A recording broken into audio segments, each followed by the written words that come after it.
Bonjour à toutes et à tous, ravi de vous retrouver et j'en profite en ce début d'année pour vous souhaiter une très belle et très heureuse année 2020. J'ai le plaisir aujourd'hui de recevoir un journaliste animateur qui est aussi le jeune et heureux papa d'un petit garçon de 2 mois prénommé Valentin. J'ai le plaisir de recevoir Christophe Beaugrand. Bonjour Christophe. Bonjour Jacques, bonjour à tous, bonne année du coup aux téléspectateurs. Très bonne année pour vous, elle démarre très bien parce très bien, oui. un petit garçon qui est arrivé dans votre vie il y a 2 mois, Valentin, dont vous allez nous parler. Et puis vous venez de cartonner sur LCI pendant 2 semaines, tout l'été. Vous avez remplacé Audrey Crespo-Mara. Pendant les vacances de Noël, oui, je l'avais fait cet été. L'été, c'était il y a quelques mois, mais c'est pas grave. L'émission est revenue en quotidienne. Exactement, ouais. Et vous allez revenir, ce que vous allez nous annoncer aujourd'hui, vous pouvez nous l'annoncer, c'est que l'émission va revenir maintenant régulièrement durant toutes les vacances scolaires. Oui, exactement. Là, la prochaine fois, ce sera au moment des vacances de février, les vacances d'hiver. Vous êtes donc le joker d'Audrey Crespo-Mara sur LCI maintenant. J'ai cette chance. Audrey me cède sa place. 10h midi. Me cède sa case pour une émission un peu différente, mais on garde les fondamentaux. On parle évidemment d'actualité, mais avec un ton plus un léger, peu plus décalé, on va dire. Mais après, on reste avec l'ADN de la chaîne, le nerf de la guerre, c'est-à-dire l'actu, évidemment. Vous êtes très chargé en ce moment. Vous êtes journaliste, animateur. Ouais. Un peu l'homme à tout faire dans le groupe TF1 depuis quelques années. Et puis, écoutez, je suis un couteau suisse, comme on dit. Vous avez tout fait finalement ces dernières années. J'ai fait beaucoup de choses très différentes. différentes. Vous êtes arrivé petit, vous avez grandi, on vous confie maintenant des primes. Oui. Et vous allez revenir pour la 5e saison de Ninja Warrior. Cet été, vous enregistrez au printemps prochain. On tourne au mois d'avril, oui, à Cannes, toujours derrière le Palais des Festivals. Toujours la même équipe, avec la sublime Iris Mittenard, avec mon camarade Denis Brognard, et avec plus de 200 candidats surentraînés. Il y a beaucoup de nouveautés sur cette année qui devraient, je pense, plaire aux téléspectateurs. Parce que c'est vraiment une émission qui est devenue un peu patrimoniale. On m'en parle énormément, c'est devenu un peu culte. Il y a des gens qui parlent de Ninja Warrior comme ça. Les enfants, quand je croise des gamins dans la rue, ils jouent à Ninja Warrior dans les bacs à sable, sur les cages à écureuils, etc. Donc ça fait partie de la famille de beaucoup de Français, cette émission. Vous avez un public très large, en fait, parce que vous séduisez les enfants avec Ninja Warrior, et vous séduisez aussi... Attention, séduisez les enfants, ne me prenez pas pour Gabriel Matzneff. Il y a des mots très dangereux en ce moment. Non, mais j'ai compris ce que vous voulez dire. Non, mais vous avez un public très large, parce que vous arrivez aussi à séduire un public plus âgé, notamment recevant Régine. Vous avez fait beaucoup de bruit, grand bruit avec Régine, la semaine dernière sur LCI. Et là, vous allez participer vendredi soir. Vous allez participer à un nouveau grand concours des animateurs, animé donc par Laurence Boccolini. Par Laurence Boccolini. J'allais donner le nom de la productrice de l'émission, Laurence Joman, mais c'est Laurence Boccolini. Oui. Vous participez une nouvelle fois à l'émission. Oui, alors vous amusez beaucoup dans tout ce qui est jeu et divertissement. C'est une émission spéciale là, consacrée aux pièces jaunes. Et vous devenez un peu l'ambassadeur aussi des pièces jaunes. On devient tous... la chaîne est partenaire des pièces jaunes depuis longtemps. L'année dernière, j'ai été un des partenaires des pièces jaunes sur le train, des pièces jaunes que j'ai suivies. J'ai fait plusieurs directs sur l'antenne. Je ne dirais pas que vous êtes la nouvelle Bernadette Chirac, je ne permettrai pas. La nouvelle Laurie, alors, si vous préférez. Mais David Douillet non plus, vous n'avez pas le même physique. Beaucoup trop grand, beaucoup trop musclé. Non, mais en l'occurrence, c'est vrai que la chaîne s'associe. Il y a toute une soirée prévue avec tous les animateurs de TF1. D'habitude, c'est ouvert aux animateurs de toutes les chaînes. Là, on a un grand concours consacré aux animateurs de TF1 et on a notamment Arthur par exemple qui n'avait jamais fait le grand concours. Ah oui. Il y a Camille Combal qui n'avait jamais participé. Nico, ça faisait 10 ans qu'il n'avait pas participé au grand concours. Alors, toutes les grandes vedettes de la chaîne sont là. Et oui, et même nous. Même les moins grandes vedettes. Non, mais vous êtes devenu aujourd'hui une vedette à part entière, Christophe. Écoutez, je ne sais vous êtes sur TF1 depuis de nombreuses années maintenant. Ouais. Vous avez commencé comme jeune journaliste. C'est vrai. Et vous êtes aujourd'hui un des rares animateurs à être animateur et journaliste à la fois. Vous passez de LCI au divertissement en prime sur TF1. C'est assez rare finalement dans notre métier. Et vous faites ce métier maintenant depuis plus de 20 ans. Eh bien c'est ça, j'ai fêté mes 20 ans de télé. Je suis arrivé en avril 99 en stage dans le groupe TF1 à LCI. Donc maintenant ça fait plus de 20 ans.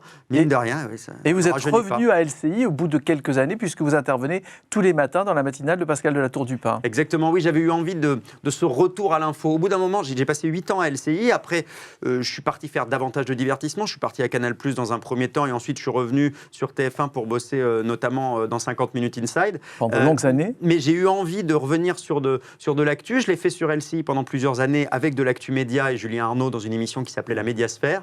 Et là, depuis 2 ans, je suis revenu pour le coup aux news pures, notamment dans la matinale avec Pascal de la Tour du Pin, mais avec une case très particulière où j'ai un billet d'humeur sur l'actualité, où je maltraite l'actu tous les jours. Et j'ai la chance que depuis cet été, on me laisse pouvoir développer ce ton-là sur 2 heures d'antenne avec Ça va faire du bruit. Qu'est-ce qui vous plaît le plus dans toutes ces activités Vous préférez être à LCI et faire de l'actualité, vous préférez vous amuser? Parce que les émissions de divertissement... J'ai la chance qu'on ne me demande pas de choisir. Donc j'en profite. Moi, je suis gourmand de. C'est la curiosité qui me guide. Vous anime. Je suis passionné de journalisme. J'ai fait des études de journaliste. J'ai commencé comme journaliste à LCI, puis j'ai bossé un petit peu à France 3. Vous aussi, avez démarré avec Jacques Martin. J'ai démarré en tant à l'époque que candidat. Vous étiez candidat dans un jeu le dimanche après-midi. C'était la dernière saison de Jacques Martin à la télévision en 98. Ça s'appelait Sous vos applaudissements. Je suis allé jusqu'en finale. Dans les participants, il y avait notamment Willy Rovelli, qui aujourd'hui a fait une très belle carrière dans un style différent du mien. J'étais arrivé deuxième de ce jeu, la jeune fille qui a gagné. On l'a jamais revu. N'a jamais fait carrière, mais en l'occurrence. Mais enfin, il avait su vous repérer, Jacques Martin. Bah oui, parce que c'est lui qui faisait en partie les castings. C'est-à-dire qu'il y avait une première sélection, et moi je me rappelle du jour où je me suis retrouvé face à lui dans son bureau. Où il est quand même. Avenue de Wagram, au 41 Avenue de Wagram. Exactement, c'était au-dessus, au deuxième ou troisième étage, au-dessus du théâtre et de la scène où on faisait l'émission, effectivement. Qui est devenu un hôtel. Et c'est vrai que j'étais très impressionné. Et en fait, il avait ce côté comme ça un peu. qui n'avait pas l'air commode. Et en fait, c'était une crème. Il m'a donné énormément de conseils. Il m'a dit qu'il fallait.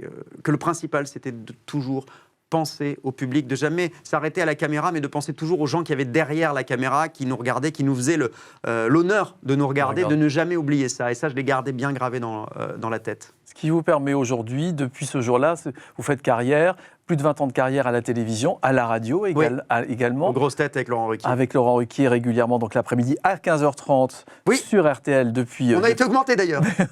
On a eu un petit... on nous a fait signer... On fait une demi-heure de plus, donc on nous a fait signer un petit papier. Vous participez à l'émission combien de fois par semaine? Généralement à peu près une fois par semaine. Et vous êtes payé combien? 300 €? Un peu plus. 500? Un peu plus. Ah oui, donc oui, vous êtes bien payé, 600 € par émission. On est bien payé. Ouais. On est bien payé pour s'amuser. Mais je ne fais pas partie des mieux payés. Hein. Non, mais vous êtes déjà très bien payé. Non, mais je me plains 600 € pour 2h30 d'antenne, c'est déjà pas mal. Non, mais on s'amuse surtout. C'est une chance incroyable. C'est la récré, hein, vraiment. On se met autour d'une table et on s'amuse entre amis. En essayant de ne pas, justement, et c'est ça qui est intéressant, de ne pas exclure l'auditeur. Là encore, ce que je disais, c'est qu'il faut toujours penser à la personne qui écoute. Le talent de Laurent Ruquier, c'est d'arriver à mettre autour de la table plein de gens qui vont partir dans des délires, qui vont s'amuser ensemble. Avec des personnalités différentes. Et sans jamais oublier l'auditeur, en incluant l'auditeur dans cet effet de bande. Et ça, c'est un génie de Laurent Ruquier, c'est un des meilleurs pour ça. La force de Laurent, c'est certainement sans aucun doute le meilleur. La force de réunir des gens très différents autour d'une table, à l'antenne et dans la vie. Et vous, votre force, c'est de savoir tout faire à la télévision aujourd'hui, après toutes ces années d'antenne. Quelle souplesse. À 43 ans, mon Dieu. Et à 43 ans, vous êtes l'heureux papa d'un jeune garçon, d'un petit garçon qui s'appelle Valentin. Oui. Vous avez épousé votre compagnon Ghislain il y a maintenant quelques mois. 1 an et demi, l'été 2018, ouais. Et vous Parce que vous savez, on est très réac, hein, on fait les choses. Moi, je n'ai un enfant qu'une fois que je suis marié, hein, ça ne rigole pas. Et comment va Valentin aujourd'hui? Valentin va très bien. Juste avant de venir vous voir, je lui ai donné le biberon. Voilà. Vous vous occupez de lui, vous allez réduire vos activités dans le groupe TF1 pour vous occuper Non, alors je ne dirais pas réduire mes activités, mais effectivement, j'adapte en tout cas mon emploi du temps parce que j'ai envie de profiter de ces moments de bonheur. Très forts, des moments de bonheur. Vous l'avez attendu longtemps?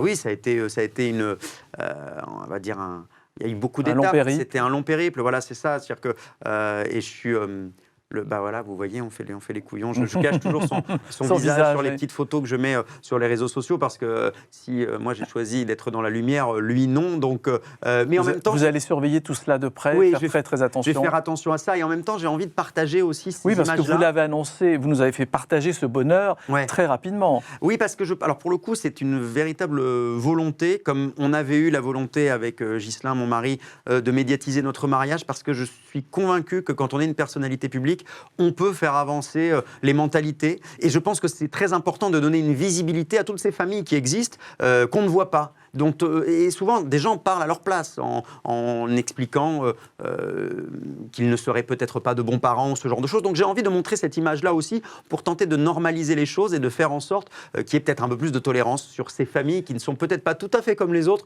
mais qui au final, au quotidien, sont absolument comme les autres. Vous avez reçu, j'ai vu ça récemment sur votre compte Twitter, vous avez reçu tout de même des messages homophobes d'une très très grande violence. J'en reçois toujours régulièrement. Encore aujourd'hui.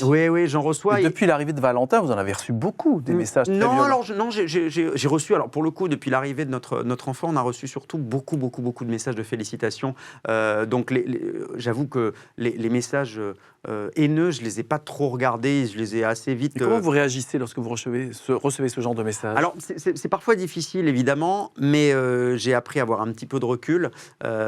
Les réseaux sociaux ne sont pas représentatifs de la vraie vie, entre guillemets. Alors, c'est-à-dire que souvent, c'est souvent le pire qu'on peut voir sur les réseaux, parfois le meilleur, heureusement. Il y a beaucoup de choses très positives qui se passent sur les réseaux, mais en tout cas, les gens qui avant s'amusaient à envoyer des lettres anonymes, il fallait faire l'effort d'écrire, il fallait coller un timbre, il fallait envoyer une lettre. Maintenant, tous les haineux peuvent se lâcher en 12 secondes en se connectant sur Internet. Donc, mais en fait, ce qui est assez amusant, c'est de se rendre compte qu'ils ne sont pas si nombreux, mais ils font beaucoup de bruit. Donc il faut bloquer, parfois porter plainte, signaler à Pharos. J'ai déjà porté plainte, effectivement. Il y a des plaintes qui sont en cours pour essayer de trouver. Après, voilà, il n'y a pas assez de gens qui travaillent sur ce type de cas, et il y a des cas sans doute beaucoup plus importants au niveau de la justice. Mais je pense qu'il ne faut rien laisser passer.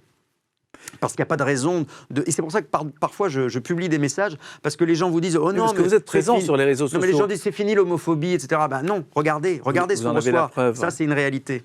Encore aujourd'hui. Mais les temps ont tout de même changé, heureusement. Oui. Heureusement, les mentalités changent, évoluent, et aujourd'hui, vous avez reçu donc plus de messages de félicitations. Oui, je dirais 98% de messages positifs de félicitations. Donc ça, c'est une bonne nouvelle. Et de beaucoup de mères de famille aussi qui sont très heureuses, et de beaucoup de gens, c'est ça qui est très touchant, qui ont eux-mêmes parfois des difficultés dans leur parentalité, qui ont adopté, qui ont attendu des années, qui ont fait des femmes qui ont fait des fécondations in vitro, etc. Le processus nous a pris à peu près 2 ans, un peu plus de 2 ans. Et je reçois beaucoup de messages de gens, alors pour le coup de familles hétéros comme homosexuels, qui me demandent des conseils, qui veulent savoir. J'ai un monsieur qui est pompier avec sa femme qui est stérile et qui attendent depuis 6 ans maintenant qu'on leur confie un enfant à l'adoption, et qui me demandent des renseignements par rapport à la GPA. Donc je pense que ça a touché beaucoup de gens, et vraiment au-delà de la communauté homosexuelle, entre guillemets. Ça a touché beaucoup les gens. Quand on sent que des gens ont une démarche sincère pour fonder une famille, pour donner de l'amour, je pense que cette sincérité-là, elle se sent et elle se voit. Et elle se sent chez vous. J'espère, en tout cas, mais honnêtement, je suis le plus heureux des hommes. J'ai jamais été aussi heureux de toute ma vie.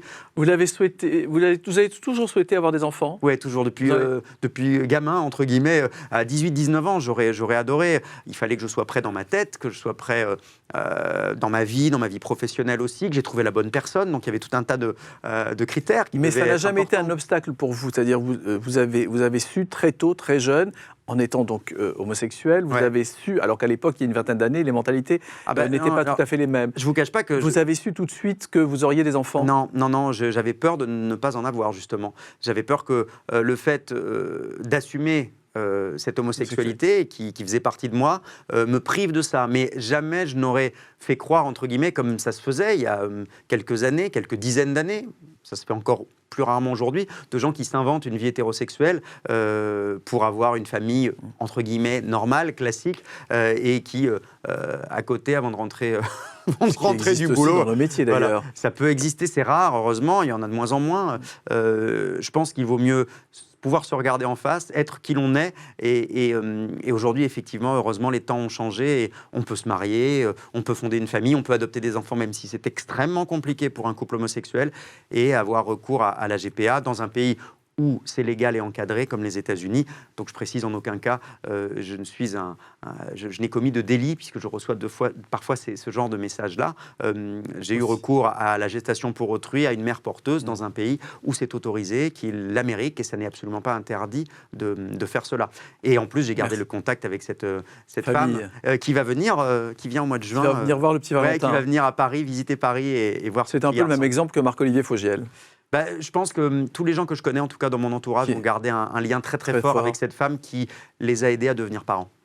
Merci Christophe. Avec Merci plaisir. de nous avoir transmis votre bonheur et votre joie de vivre. Si jamais je peux transmettre un peu ça pour 2020, parce qu'on en a besoin. Hein. Merci à c'est vous. Tendu. On vous retrouve tous les matins aux côtés de Pascal de la Tour du Pin sur LCI. Et on vous retrouve ce vendredi à 21h sur TF1 avec Laurence Boccolini, dont ce sera un peu le grand retour après sa victoire à Masked Singer. La licorne. Merci à vous Christophe. Merci à vous de nous avoir suivis. J'ai été ravi de vous retrouver. Je vous retrouve avec joie la semaine prochaine. Même endroit, même heure. D'ici là, portez-vous bien.